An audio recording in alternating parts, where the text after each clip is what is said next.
welkom aan almal. Wat jy nie kan sien op die skerm sal ek verduidelik. As dit dof is. Right, that's the end of my Afrikaans. No, it's better if I explain this in English, otherwise we're all going to get confused. Please, if you want to ask questions in Afrikaans, 100%. I will answer you in English, but I understand well. I've entitled this talk, Microbes to Market, which sounds somewhat obtuse. But if we think about it, we're basically farming with two big herds of microbes. One is in the cattle's or the ruminants' rumen, one is in the soil. And we're basically working to feed those microbes. So that's how we need to operate. We'll go into the details of how we do that. Yeah, so we talk about the regenerative edge. Why are we interested in it? Why do we need to be on it? And it's more than just doing some cool green stuff. It's pretty much an economic imperative that we're there. Then I'll explain to you enabling regenerative grazing, because it's all good and fine to say how good it is, but actually how does it happen, and how do you do it profitably? We look at the outcomes so far. What are we achieving? What if I've said that if anything are we achieving, but the things look like they're heading in the right direction. And then we'll speak about some school fees, and like Gerrit said, it's the expensive school fees that kick in if you get this wrong. That's a very old, 200-year-old title deed map of where we farm.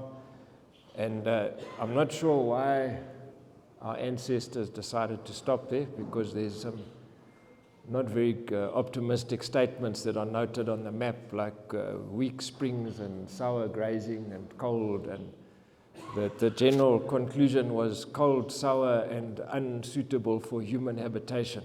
But they stopped there anyway. So we're just up in the northwest side of Graaff-Reinet, so we're up at about, the properties runs between 14 and 1600 meters. Okay, so the question is, why regenerate? 5 years ago, or maybe 6 years ago, most of us couldn't spell regenerate. Now some of us think we can spell it, but we're not sure what it is. This is basically carrying capacity measurement that we've got here. So we're running from, back in the day, 100 years ago, they were stocking at 3 hectares per large stock unit. That's this is now out of our old stock books and so on. And you can see that the decline came quite quickly. By the 30s, we were down to 6. And after the wool boom, we were down to 12. And now for 2 generations, it's been, listen, this is the carrying capacity. It's now 1 to 12. And it becomes kind of factual that this is the case. If we look at the economic landscape of what we're dealing with in terms of what we're producing, cost of land, etc., to continue that curve going sideways is probably, as one of my mates said, you might land up flipping hamburgers in 10 years' time. Why regenerate? One, and I'll add here, why fix it, according to Gerard's title. One of them is because we're all farming on degenerated land. I don't know how many farms I've been onto, and they are all degenerated to a greater or lesser extent. If we don't fix it, if we don't regenerate it, the land will continue to desertify. And desertification sounds like we're talking about Sahara desert. It happens right in front of our eyes, between those grass plants where there's nothing growing. And the other thing that's really important is there's a hell of a lot of upside to regeneration. and there's a lot of hope for agricultural business, grazing business in this case, if we can regenerate. So let's have a look at it. What does regeneration look like? We think of bruckkolle and erosion. Yes, that is degeneration. Another form of degeneration is undergrazing related, and so we get proliferation of unpalatable or less palatable grass species, woody species, etc. You take your pick, they both lead to much lower productivity landscape than what there was back in the day. If you look very carefully on the right-hand side of the picture is Gerrit's veld. On the left-hand side is veld that hasn't been managed by Gerrit for 20 years. But you've probably got a 3-to-1 ratio of improved productivity. So if we look, what is desertification? Typically we're going to see lower plant species diversity. So if you look around maybe an area around here that you're familiar with, you'll see annual grasses, your stiergrasse and things coming in, you'll see bitterbosse. You'll probably be able to count the amount of species in the veld maybe on one hand. Okay? As it gets more healthy, you'll get a much greater diversity of grass, forbs, legumes, etc. Plant density, if we always say don't look across the veld, look down, look right what's in front of you and see how much bare ground interplant spacing you can see. And all of that comes to low carrying capacity and is basically the result of extended grazing periods or continual grazing, usually low stock density. Oftentimes that is a result of the low specification water systems that have been in place for the last 100 years. Little windmill, little 15 mil pipe, little trough. You can only put 200 sheep on something like that, but then they stay for a long time. Okay, so with the extended grazing period goes an inadequate or insufficient recovery period. And so what we move towards is a shorter graze period and longer recovery period. Okay, so the question is, can we bend the curve? We were talking in stud breeding terms about curve benders. This is a different type of curve bender. Can that grazing capacity curve recover? And let's try and answer that. Okay, can we fix it? If we go to a guy like Alan Savory, who's one of the kind of forerunners of regenerative grazing practice, he talks about running our animals in a bunched and moving in order to mimic what nature, how the animals used to run in nature. So I'm sure if you read the old books here in this part of the world that talks about fluctors teeming with game, often moving, often bunched for protection against predators. That is the type of thing that we want to achieve. If we get to a guy like Johann Zietsman, who's a bit more forthright and pragmatic on these things, he talks about having the largest amount of animals you can in the smallest area for the shortest time with an appropriate recovery period. Now, we'll talk about why would you want to do that? Isn't it better just to put our animals unstressed in a nice big camp and let them do their thing?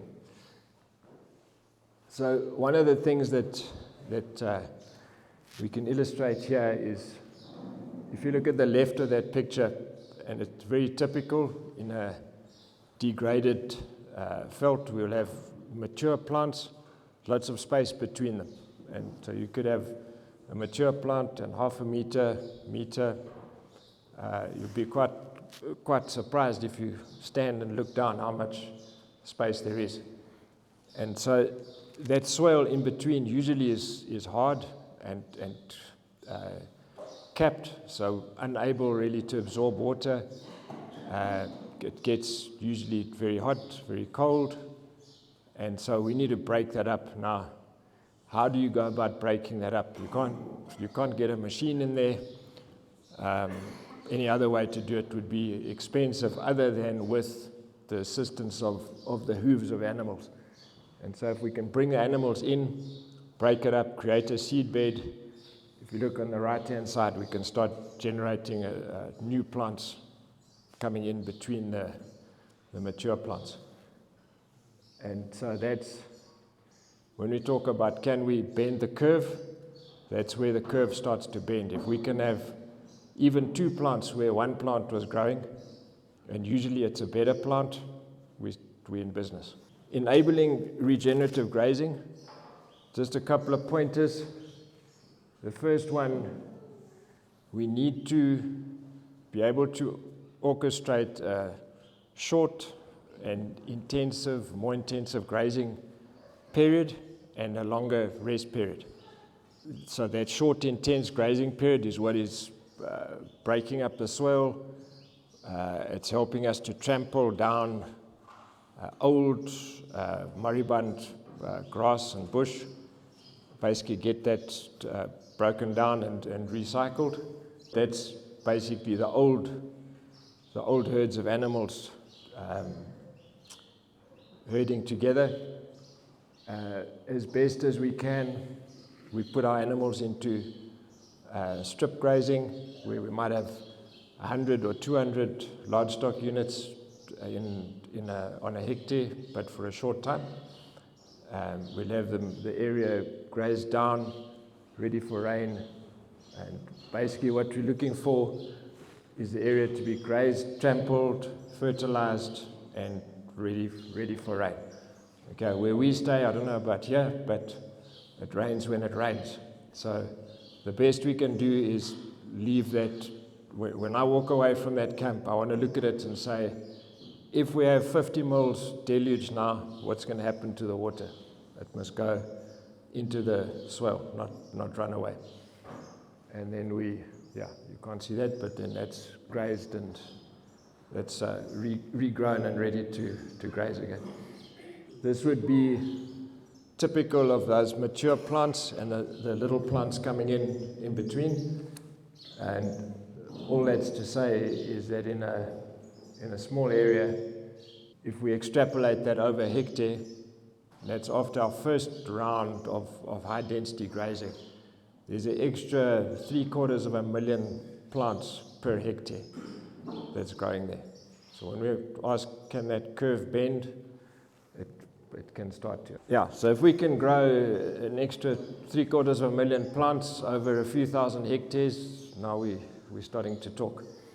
Okay, guys, so one of the really nice things that happens is that a lot of the inferior quality grass and plants that we have arrived due to undergrazing and lack of disturbance. So it sounds like totally at the opposite end of the spectrum to overgrazing. Those plants also don't like to be disturbed. So when we put a whole lot of animals onto them, they start not enjoying it, and it stimulates the better quality grasses. And so we get this really nice species transition. Anything you can see there that's green is nice broad-bladed stuff, and we've got the less good grasses that are dying. Okay, next thing we need to look at is if you want to put a large herd of animals at densities of between 100 and 200 LSU per hectare, usually for a day, and we're running between maybe 600 and 1,000 LSU in a group. So a couple of hectares per day. If you want to do that, make sure you got the water to do that. Because if you don't have the water, you've got about 4 hours to sort it out, and then there's going to be chaos. And you will know that cattle are very poor plumbers. Okay, they will destroy your stuff. So you've got to get that right. Just for we redid all the water supply across the property. Just to give you an idea, it will vary from farm to farm. Per 1,000 hectares, we've put in 7 odd kilometers of piping and about 100,000 litres storage per 1,000 hectares. Flow rate is very important. Try to get to around 2 litres per second, 7,000 litres an hour flow into the water troughs at decent pressure. This, you can do a lot of other stuff on the cheap. This is not the play. This is not the sector to try and save yourself rich. You've just got to do it right. Typically, fence layout wise, if you look at the outline, the big outline, that would be a typical camp that we start with. That would be a typical old style camp, small little water supply, 300 sheep in there for 2 months type of thing. Hectic undergrazing or selective grazing, but that largely is determined by the water supply. So now the strategy here is to put a water main line through the middle, and we've divided up into corridors with permanent electric fence, and we can further cross-cut it with temporary electric fence. And so those little blocks would be typically a day or a grazing session at a time. And where the dots are, those are our water hydrants, so that the troughs get put there. The drinking troughs that we use are portable, so they're literally that infrastructure moves with the herd. We just plug it in and where we need it. And then as we move, we can remove those cross fences, and the animals get onto their new food each day. So the stock are on a very even plane of nutrition. If you're going to put stock into a paddock for, say, 14 days, day 1, 2, 3, 4, fantastic, we're eating ice cream. And the next couple of days, going all right. But day 8, they're like, okay, now we're onto the spinach and it's got sand on it. And they're not happy. By the day 14, they want out. And the whole feeding of their rumen microbes has dropped off, and then you're going to go and shock them again by putting them into a new fresh paddock. So this way, there's very, very limited change to their nutritional plane day to day. So with something like that, we can run a density of, say, up to 300 LSUs per hectare.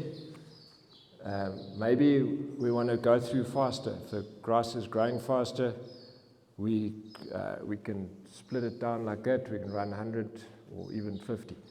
So as my friend Rowan Stretton likes to say, now we've got an accelerator and a clutch and a brake on this thing and a steering wheel. So we can run it how we want.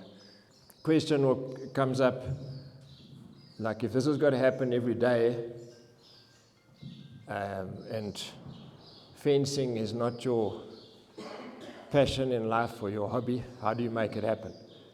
And so the way we run it is, I just send a WhatsApp out to the staff, and they literally just navigate with their phones to put those lines out. Takes them an hour, it's done. So that's practically how it happens.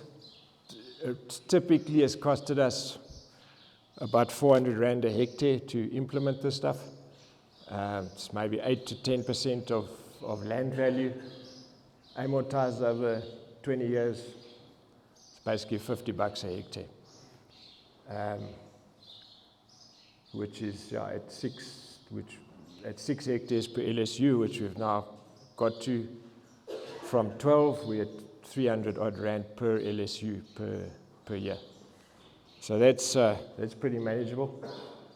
The alternative, if we need to run a bigger business to gain the efficiencies of the business, is what? You look over the fence and you see if you can buy your neighbor's farm or buy another farm. If I want to buy my neighbor's farm, roughly speaking, those are the numbers. And to run one LSU, it's going to cost me 8,000 Rand a year to pay it off. So maybe if I buy bulls from Gerrit, I can make that much money per LSU, but you've got to have a pretty decent LSU to do that. Okay, even if you double the carrying capacity, it's still 4,000 Rand versus a few hundred Rand. Okay, so if you want to increase the scale of your business, this is something to look at quite seriously. Okay, the next thing is let's talk about genetics, adapted animals. I maybe underappreciated that before I went into this. And when I say let's look at having one herd of animals, typically if you went to university or ag college, the textbook will tell you to have little herds of replacement ewes and heifers and hummels and when you look again, half the camps on your farm are full of stock. And it takes you a week to go and find them all. And so with this system, it allows us to aggregate the herds, put different classes of animals together, be it cattle and sheep or different classes in between. One of the reasons why we need adapted livestock is that is typically what one of those strips looks like when we're grazing it. So those animals are on a reasonable amount of pressure. There are certain non-doers that are just inefficient or don't manage. That is a small percentage. We will cull them over time. But typically we're looking for what we call the right type of animal. We're not too fixated on breed. Nutritionally adapted, efficient grass converter is very important. We've got really, really good at producing animals that convert mealies into meat. And we haven't concentrated so much on converting grass into meat. And I'll come back to why that's important. The other thing we need to look at is inherent body condition. Animal that is easy fleshing, keeps its condition, stays in good nick through the year. Now, in people, inherent body condition is not always sought after, but in cattle and sheep and livestock, it's very important. Okay, the other things, good meat to bone ratio, parasite resistance, those are obvious. But the two important things, efficient grass conversion and inherent body condition. Okay, take those two cows there from Kid Pharaoh's example. The one, they weigh the same. The one on the left is the one you want. The one, that lanky one, isn't going to do it. Okay, so coming back to the cost of or the importance of grass conversion. On my place, I can produce good quality grass for between 25 and 50 cents per kilogram. And if you compare that to wheat straw, which has got about the same nutritional value as this floor, it's 3 times the price. Lucerne, feedlot rations. When things start kniping, the first thing, what do? Go to the co-op and load protein pellets at 20 times the price of veld grass. So if we can manage our veld and keep it producing quality product for us, we've got an extremely low-cost factory that we're running. Something we need to look at is a cost-effective supplementation. So that grass we're talking about, when it's fresh in its growth stages, we're up at 11, 12, 13%. When it starts seeding, it drops. When we come into winter, like now, we could be looking at 3.5 or 4%. Okay, we need, or our cows or our stock need greater than 8% to be firing on all cylinders. Right, so in winter, how do we close the gap? And basically, we need to supplement that protein so that we can feed the microbes in the rumen so that the microbes can feed the animals. It's easy as that. And so we need a supplement. Effectively, we use what is called Makoska brew. It costs us R120 to R150 per day. So it's a low cost in the scheme of things. It's got a lot of urea in it, which has got a very good nitrogen conversion ratio, and that's what we do. You will note we do not feed any form of energy. So the Voermol rep and the Molotech rep have long since stopped phoning me. We're getting enough energy from being able to digest the grass properly. If we're digesting the cellulose properly, there's enough energy in that. The energy is not the constraint, the protein is the constraint. Okay, work in sync with the grass. If we look at that little graph there, that is satellite data, which just basically shows when nature's pantry is abundant, which is kind of in the growing season, we need to be doing the things with our animals where they need abundance at that time. So when they're calving, when they're getting mated, all of those things, that needs to be done in that period.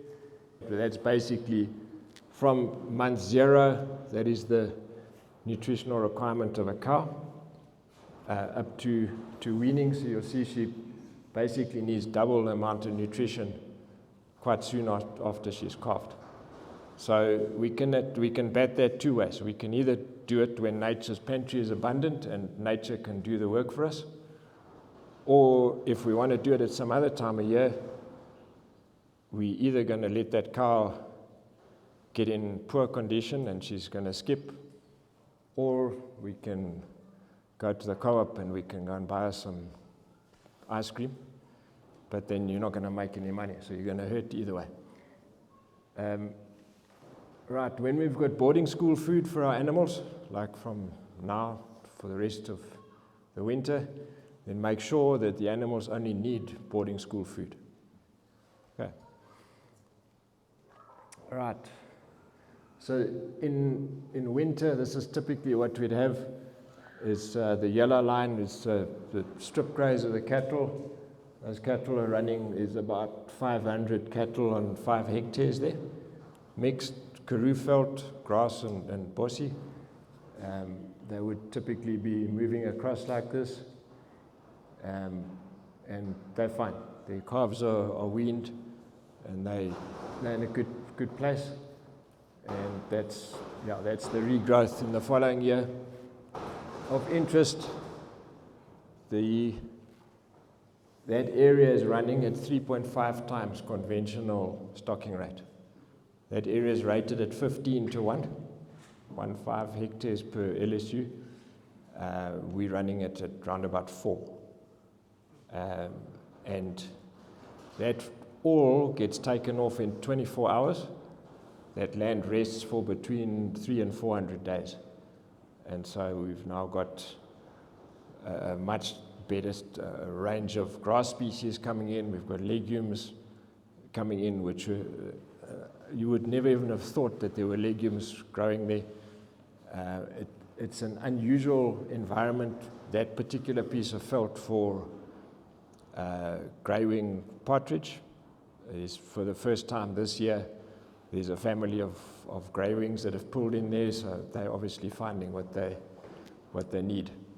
What are the outcomes of all of this? And there's 2 types of outcomes. One is ecological outcomes, and one is what does it do to the business.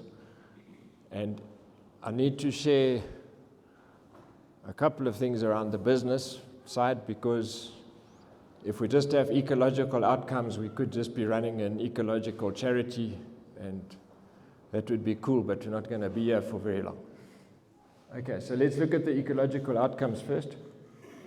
And the first thing, just bare soil. Bare soil is like enemy number 1. What is the Sahara Desert made of? Bare soil. Yeah, like bare soil is really bad news. And so we like to see the bare soil getting covered up. We monitor every year at the end of the growing season, we monitor with satellite the amount of bare soil that we've got on the farm, and we can monitor if that's getting less over time, which it is. Why do we concern ourselves with bare soil? That picture was from January. It was 32 degrees ambient temperature. Bare ground, just like outside, 67 degrees. Okay, now just think about that. If you cook a steak and you put a meat thermometer in it, 60 degrees, would you be happy it's cooked at 60?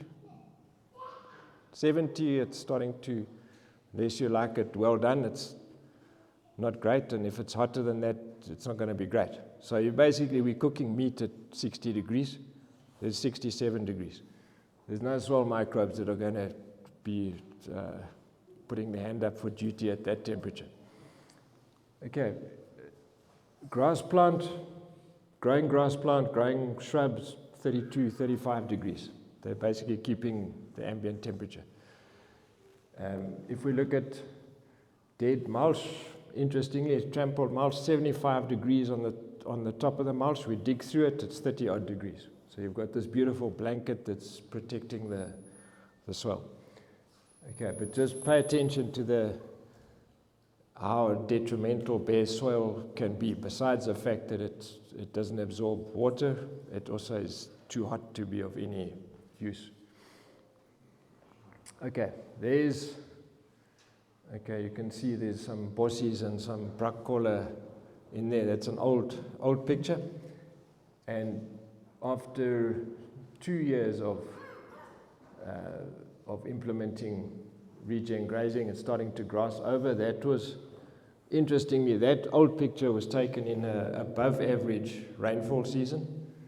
This is below average, and it's now, this was this year. Same place, filled up with soterias and all kinds of stuff. So again, coming back to, can we bend the curve? We've now got more plants, better plants. Yes, the curve can bend. Okay, there is abundance as it was intended. And instead of a couple of sheep and a couple of springbuck, there's now like a decent herd of cattle that can run on that place. That is a particularly degraded area. There used to be an old wagon track that went through that. Interestingly, we just ran it as normal. If I'd have been educated by Grootfontein Agricultural College, I reckon my practices would have been in line. A couple of grazers a year, light stocking, low stock density, but it was static. There was no change to the vegetation. It was low quality. The bare ground stayed. And so 2016 onwards, we put it into electrified grazing strips, up the stock density, 3 to 5 hectare paddock sizes instead of 100, high stock density, and suddenly we got plant density, species succession, and you can see that if you look carefully, the white is the exposed soil. You can see how it's starting to close up and knit together there. This was another example this is my first venture into making a little wagon wheel cell center thing. So in the beginning, there was a 200 hectare paddock. We made it into 450 hectares. We didn't up the stock density. Basically just kept on the same thing. And all we actually made was a lot of footpaths and rotational undergrazing.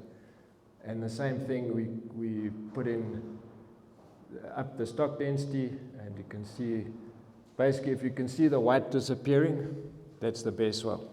Okay, so there it is, that's the little corridors, and there's the buckies disappearing into the grass there now.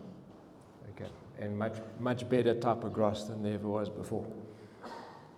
Okay, these are just some examples from neighbors that do this type of stuff.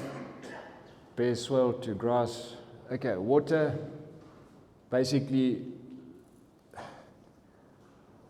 more water stays on your farm. In fact, if you can keep all the water on your farm, so much the better. When it rains, especially when it's dry, I always say the shares of Vodacom and MTN goes up because everyone's phoning, how much rain did you have, how much rain did you have?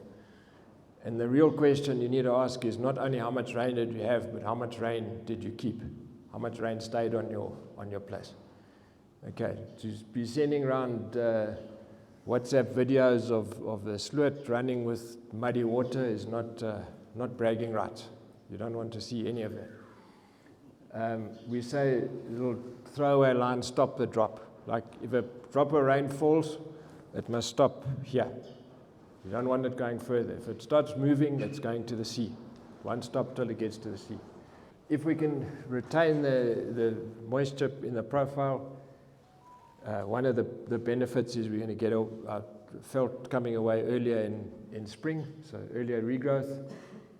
Okay, so the next thing we see on the veld productivity side, we're all familiar with warm season grasses. Okay, it rains here in summer, veld gets all lovely and green and everything, and you get all your rooigrasses and things going. That's great. And they are typically rooigrass and so on. But what else do we need? There's your clovers and your legumes and things coming in. Those operate at different times a year. And then cool season grasses. And again, if you've got fodder flow and growing plants through the year and not just for a few months in summer, it's a completely different ballgame. So this stuff is Soteria in Afrikaans called mannagras. It's not called mannagras for nothing. This is proper stuff. I mean, this is like way other side rooigrass. That picture is taken in June. It's still green. It's not a winter green, but it's very close to it. This one is called Helicta tricon in Afrikaans, havergras. That's one of the ones we found with carrot yesterday. Brilliant stuff.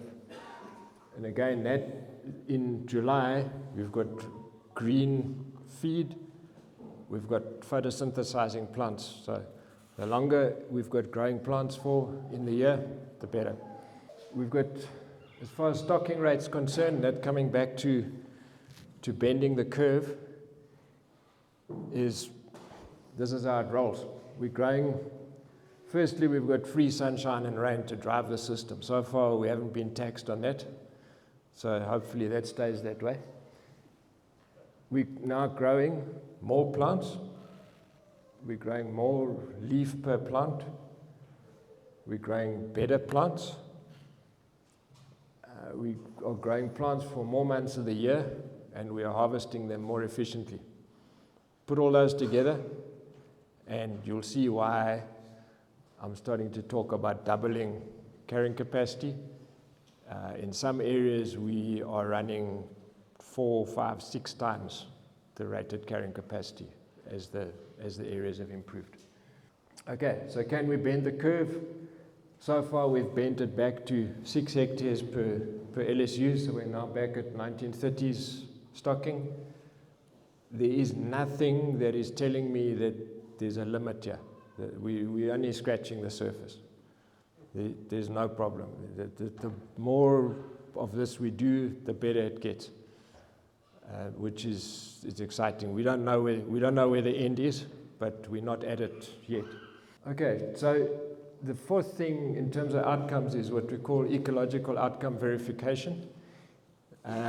Those first 3 items are my observations. That's what I've seen. Ecological outcome verification is a third-party auditing group that comes in and monitors set points across the property each year, and we're looking at things like ground cover, water infiltration, biodiversity, soil profile,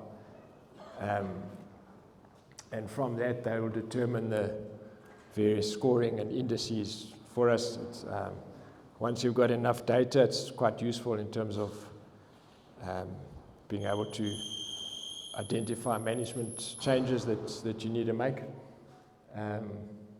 we've got all of 4 years worth of data at the moment. That's the overall score for the property, which in general is heading in the right direction. One of the things that's quite neat with it is once you've verified on that system that your land base is improving, any product that comes off of your farm, be it meat or wool or leather or honey or whatever the case is, can be sold under this land to market brand, which is pretty strongly marketed from the States. So all of our wool at this stage goes out under land to market. It's pre-sold. So it's basically forward sold to the brands that want it. They use that in their marketing. So what's neat about that, just from a business point of view, is the premiums that we're getting on the wool are covering the infrastructure development that we do. So it kind of feeds back into the business. Okay, just from an agribusiness point of view, these are our little metrics after 20 years of doing this. And the only reason I share them with you is to say that if they weren't as positive as they are for us, I don't think we'd be sitting here having this discussion, because maybe I'd be flipping hamburgers. So in terms of land, yeah, we're running 2.5 times the land that we started with. But that's academic, some of it's leased and so on. What's more important is we're running 5 times the stock that we started with. The net asset value has increased 17.5% annually for that period. Whether that's good or bad, I don't know, but that's what we've done. Okay, school fees. First thing, if I could have life over, I've built far too many what I call walls of wire. So like nice 1.4 meter stock fences, bulletproof, ridiculously expensive, and all the time believing that electric fence works in Australia, it works in America, but it won't work on my farm because I've got kudus and I've got this and that. And anyway, to my embarrassment, I built the electric fences and they work actually just fine.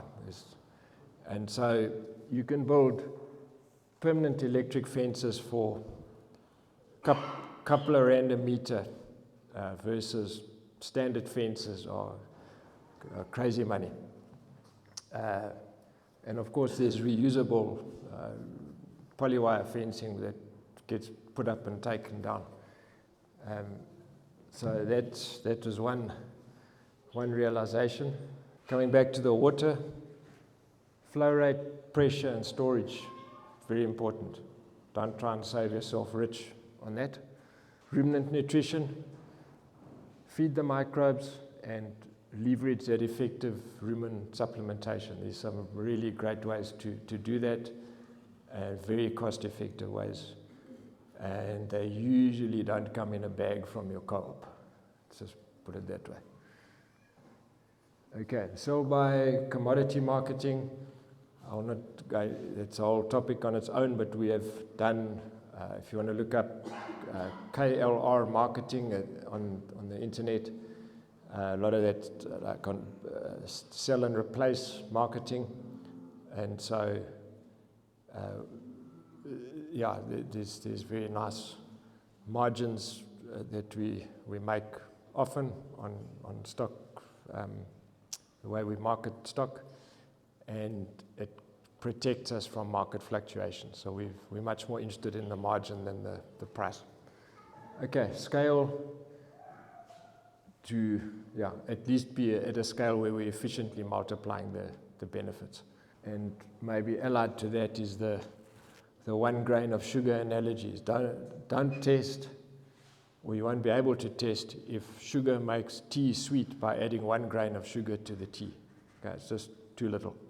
So you've got to kind of test the water with both feet in this thing. Okay, direction beats speed. And so it's more important to be heading in the right direction than how fast you're going. quote from Peter Drucker, there's nothing quite as useless as doing efficiently that which should never have been done in the first place. Okay, so to sum it up, there's basically 3 parallel processes. The soil in the veld takes a few years to respond, so that needs to ramp up. We need to build adapted livestock, absolutely key. Takes a few years to build that up. And most importantly is the 4 inches between the management's ears. And you need to actually adapt yourself to this, and suddenly what you're sitting thinking that is impossible and unimaginable becomes doable and becomes the norm. Also takes a few years to develop, I find. So to join the dots, regenerate the land, we've got the tools and the principles to do it. And I always think the acid test is to create an agribusiness that the next generation wants to be part of, and don't head for the gate as soon as the opportunity arises. And so we are fortunate to have the next generation very enthusiastic and interested in what we're doing. Okay, that's my story.